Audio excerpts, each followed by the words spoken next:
سلام بچه ها، چطورین؟ اگه فکر کردین امروز هم ویدیو آنباکسینگ داریم باید بگم سخت در اشتباهیم. امروز اومدم بهتون یاد بدم چجوری با این و این قارچ سفالی درست کنیم. بزن بریم. قدم اول اینه که هرچی قارچ داشتیم میریزیم توی ظرف پر از آب و انقدر اینجوریش میکنیم تا تمیز شه. نوبتی هم که باشه نوبت کرانچیه. الان وقتشه که کرانچی رو بریزیم توی غذا ساز، حسابی میکسش کنیم تا پود شه.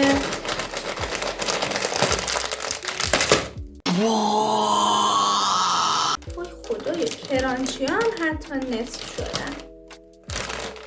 چجوری نخورمش؟ باید کرانچیمون این شکلی بشه. خدایی ببینیم این قارچ‌ها رو چقدر تمیز شستن.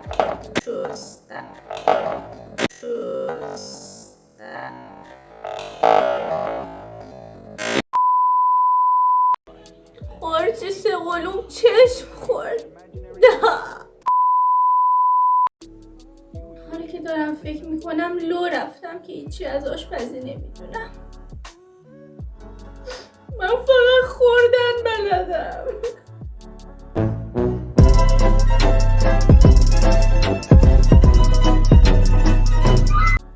من هنوزم روحیم رو نباختم. اینجام در کنار شما. چیرز!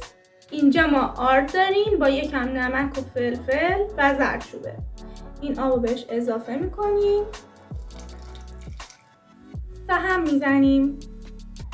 البته من همزن نیاوردم، اینجوری هم میزنیم. دوپس دوپس دوپس دوپس. آب کمه.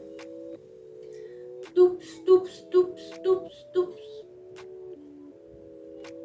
نه انگار واقعا نمیشه این شکلی. من برم با یه چیز همش بزنم. خب بچه ها من اینو مخلوطش کردم یه همچین چیزی میشه.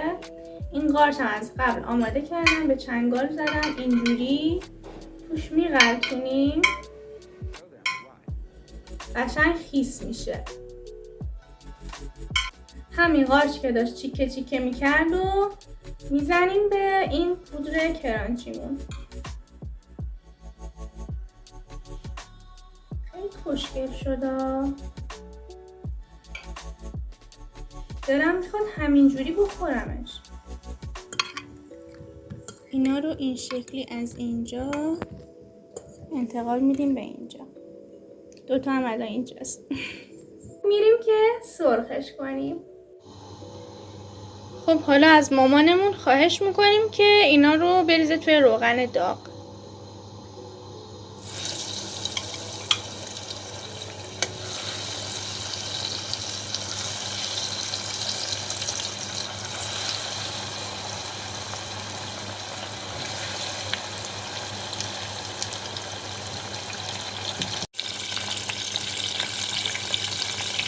جلال و جبروت.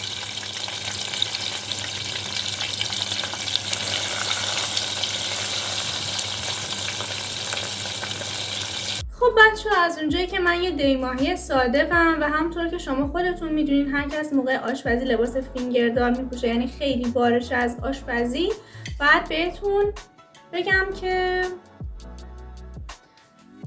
این قارچ‌ها کرانچی ازشون جدا شدن. این یک. دو اینکه حالا بریم تستش کنیم.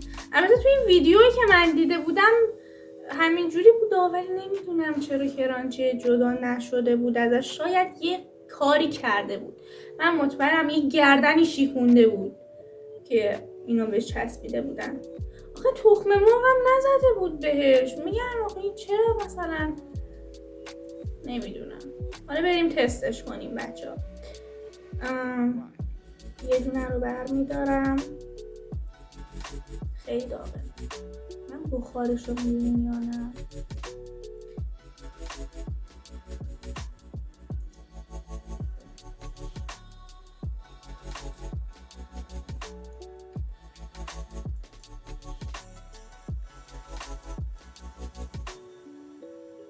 خب ایراد اولش اینه که کرانچی ها به دندون میچسبن. دومی اینه که قارچ خب همیشه خوشمزه است، ولی این کرانچیه وقتی به دندون میچسبه آدم یه حس بدی بهش دست میده. در کل این از خرابکاری بزرگ من. امیدوارم که خوشتون اومده باشه. لایک کنین، کامنت بذارین، سابسکرایب کنین و حتما زنگوله هم بزنین تا از ویدیو بعدی من با خبر بشین. بای بای.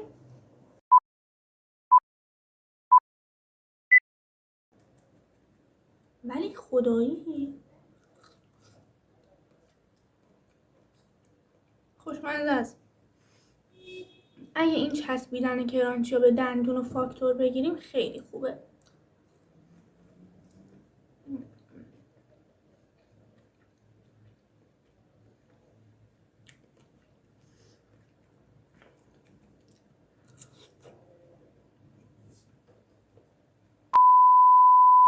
امروز میگیرم من یه جشن آوا میگیرم. مبارکه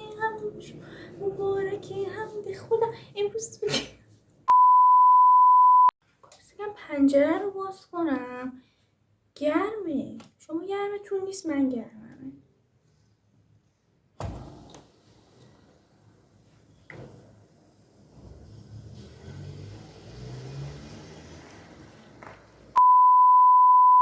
مهراب صدای ابوالفضل ایکس مستر رو کم کنه.